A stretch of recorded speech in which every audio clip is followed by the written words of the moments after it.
Hello, welcome to Bernadoodle's Barnyard. So I just finished milking the goats for the morning, and I'm gonna go in and make some goat's milk butter. So I should have at least 2 gallons to work with. Goat's milk is homogenized, so it means that unlike cow's milk, where all the fat rises to the top and you can have a nice cream line you can skim off, with goat's milk you'll have a tiny bit of that, but most of it is mixed in with the milk. So the best way to get the most butter out of your milk, so the most cream, is to use a cream separator. I prefer to use the milk within the first few days, so I will be using the last 2 days worth of milk to make butter. And I'll probably be doing this every couple of days from now on because I'm getting a lot of milk. So unless I want a cheese with a really high butterfat content, I'll be making butter and then using the milk that comes out of the leftovers from the butter to make cheeses.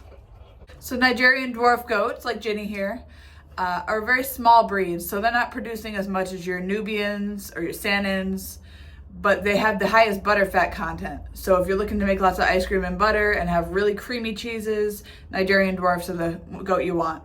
So right now I'm milking 5 goats. They're at the beginning of their lactation cycle, so it's gonna be the highest quantity of milk I'm gonna get through the season. It'll taper off, and eventually towards the end of the season, it'll be pretty low, and I'll dry them up before they have their babies. I'll be having 6 goats in milk as soon as Nymphadora has her babies.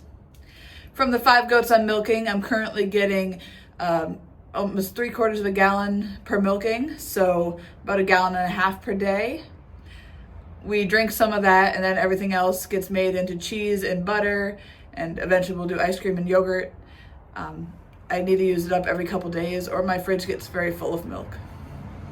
All right, let's make some goat butter. So I'm starting with about 3 gallons of goat's milk. And this is my cream separator. It's a bit of a pain. It takes a lot of time to set it up and clean it.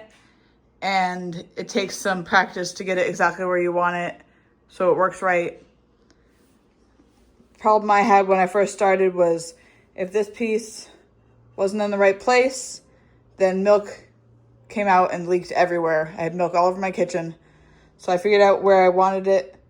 So this is the right height, and I put a line there so I know every time that's where I want it set, so I don't have to tinker with it every time. All right, I'm gonna set this up and I'll show you guys how to do it. Okay, so this is the bowl. You take this piece and this piece. This is a float, goes in here. And this piece. Something like that. That's where the bowl is going to sit.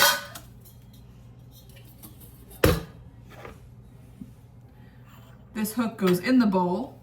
Use it to open and shut the valve so that the cream can go through, or if you want to stop it, you turn it.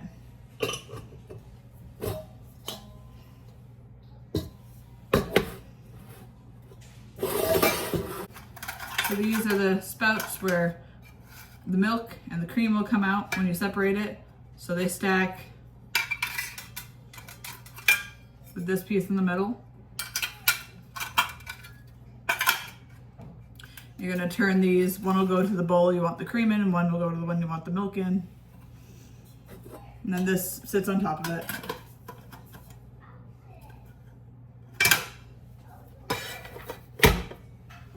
Okay, next we're gonna assemble this contraption. So you put on a rubber gasket here, and then this piece, there's a knob here and a hole there. Put that on, put the knob on the hole.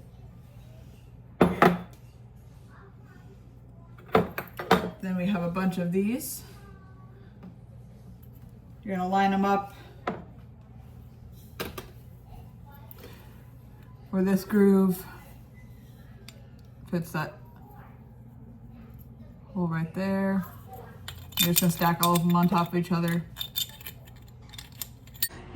There's one piece that's a little different than the rest. The inside has these raised knobs. This is the first one you'll want to use. Slide them down, put all of them on top of one another.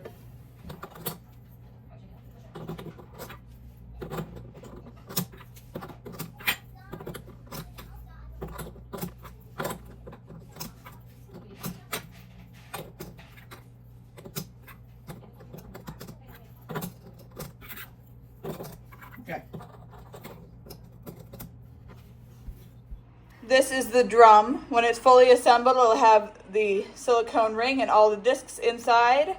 But when you get it assembled, you want to make sure that when this is put on top of the discs, that this itty bitty pinhole lines up with this groove right here. So it's gonna go in there like that. Okay, so now you take this piece, put it on top, and this cover, you put that on top of there.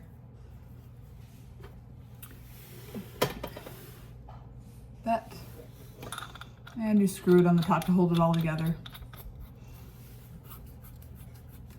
Then it comes with this tool. So those rods on this side are used to tighten this. You want to get that really tight so it doesn't leak.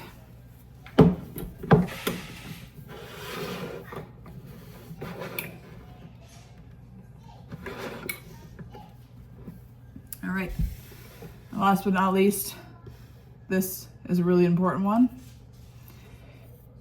This is what controls how thick your cream is. So if you want all the cream to come out of your milk, you'll end up with a lighter cream. You turn it one way, and if you want a really heavy, thick cream for whipping cream, you turn it the other way. Let me review my instructions, make sure I'm telling you the right way. So the instructions came with a very handy guide. So if I want it thicker, turn it clockwise. If I want it thinner, turn it anti-clockwise.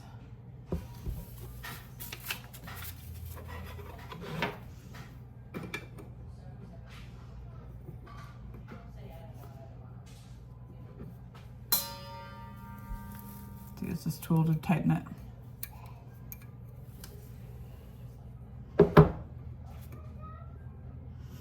It's very sensitive, so since I haven't done this in a couple of years, I'm gonna have to start with a thicker one and then see if that's right for me and loosen it if it's not, if I want it to be a little thinner.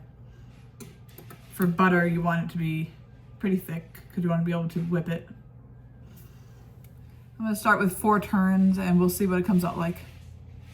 So the first thing you wanna do is heat up some water to a boil. You wanna run through water before you run any milk through the machine. Okay, so this piece goes on the base first. You wanna make sure to line it up. There's a groove and a bar in there.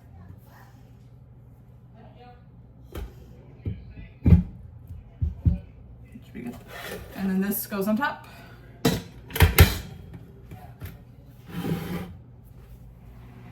All right, before you start, make sure to put some bowls under each spout, one to catch the milk and the other to catch the cream. And then we're gonna pour the boiling water up here. And this turns to open and close it to let the water flow through it. Give it plenty of time to run before you run anything through it. So I'm gonna turn it on in a minute. Okay, I just microwaved the water for 10 minutes, it's pretty hot. Pour it in. Tester first.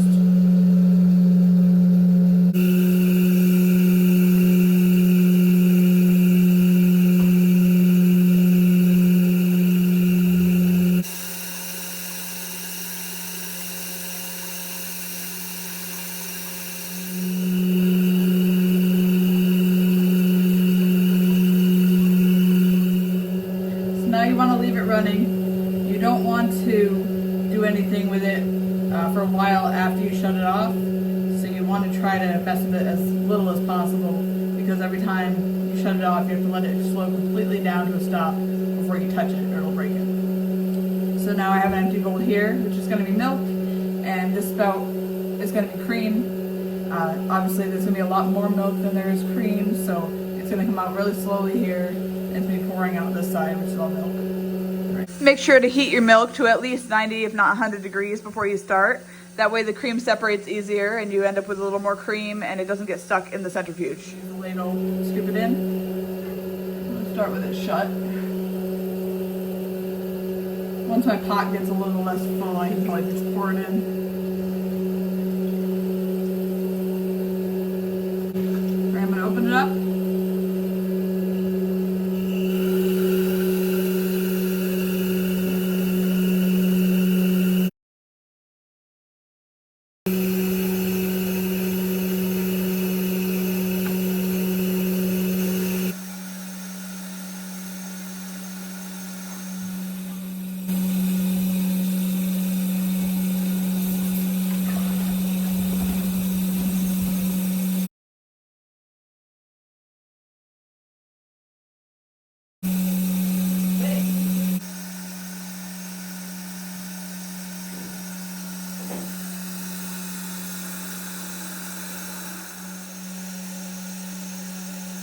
Some beautiful cream there.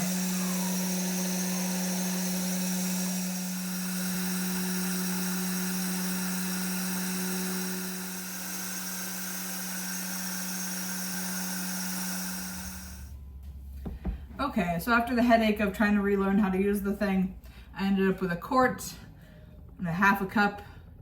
And then once I get this all disassembled, there's a bunch of cream still in there, so I could have another quarter cup still in there. All the cream's gonna go in the fridge to get cold, and then I'll come back and make butter with it later. I'll show you how to make butter.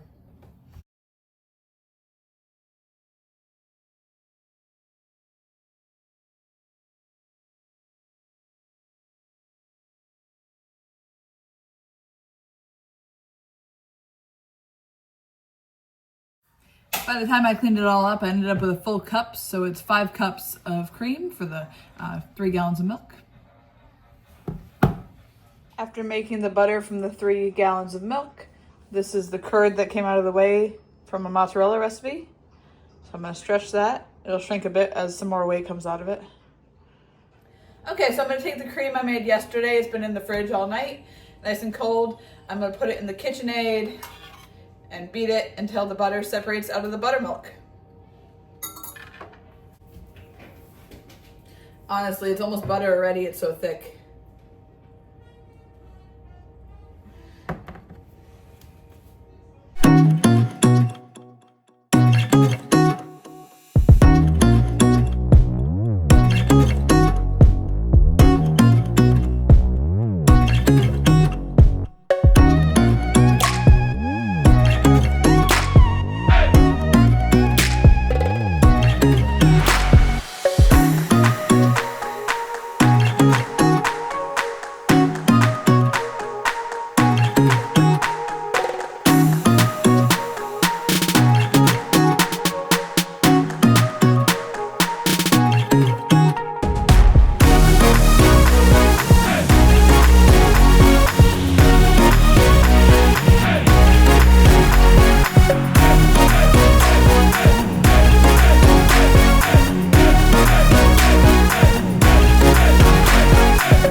Okay, so this is the buttermilk. Save that, make some biscuits or pancakes, freeze it.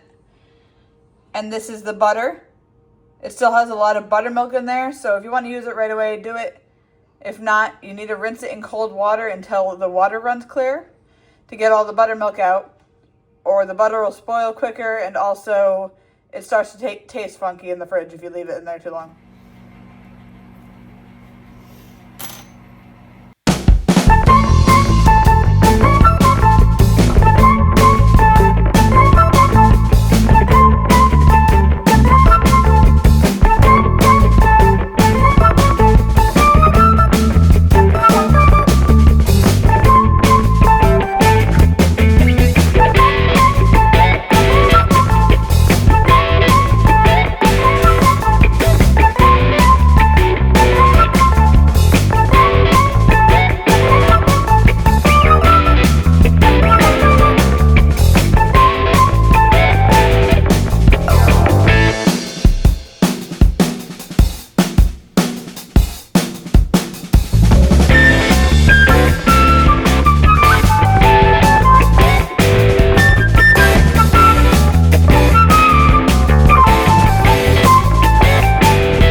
I'm going to add 1/4 teaspoon per stick of butter.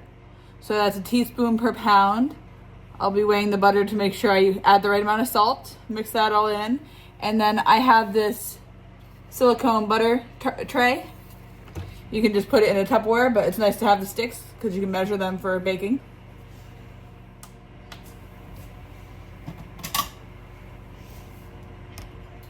Zero the scale.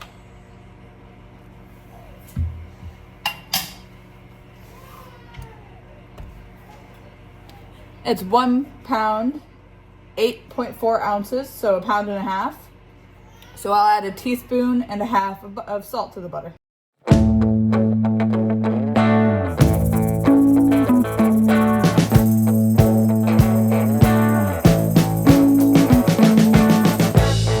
We've been living in sin so long, all the feels are gone. Fella stopped me on the street last night, said everything's alright. Roller coaster, make it through the day upright. It seems your meal ticket is gone, but life goes on. I could never imagine something better. Yeah, right. Now you're cooking on high heat in the middle of the street. Roller coaster, take me to a better time. Let's go.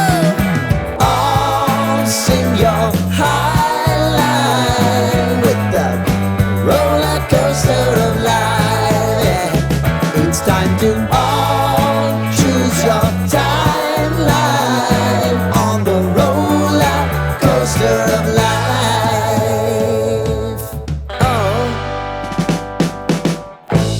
You seem to easily forget how to place your bet. When everyday life gets you down, you gotta steal the crown, got to own it.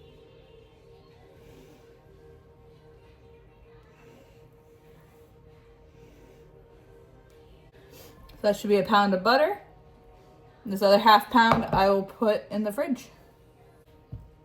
Hey guys, thanks for joining me on this butter making adventure. Please remember to like, subscribe, and ring the notification bell so you don't miss any of my videos. Have a nice day.